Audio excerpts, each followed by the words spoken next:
Happy New Year! At dahil nga naumay tayo sa mga matamisan, eto, bagay na bagay ito ngayon. Sakto, kahapon to dumating, hindi kahapon ba? Noong 29 yun na.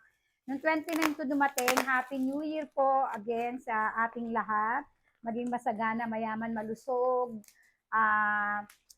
May kaligtasan tayo sa buong taong 2025. Ayan. At magiging maganda ang buhay natin. Like Lenny. So, eto na. Eto na yung paborito namin dito sa bahay namin.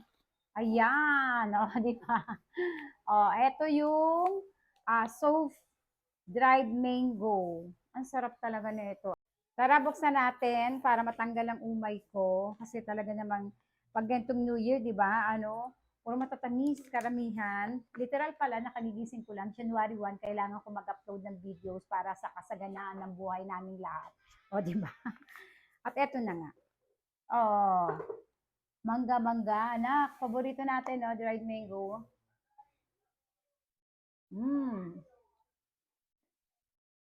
Masarap kasi may konting asim siya. Natatandaan niyo yung kinain ko. Ito rin yun. Ayoko kasi nga sobrang tamis na. Masarap to. Binalikan ko kasi nga may konting asim siya. Nagbe-blend siya sa mouth natin. Alam mo yun? Parang tutuloy yung laway mo. Kasi nga, may asim, may tamis. Mapangiwi ka ng konti. Siksik siya sa laman. Tingnan nyo, oh. Siniksik ang laman.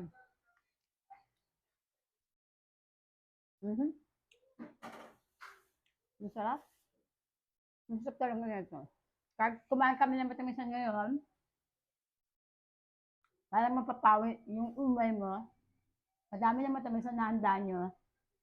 Ito, kumain kayo nito.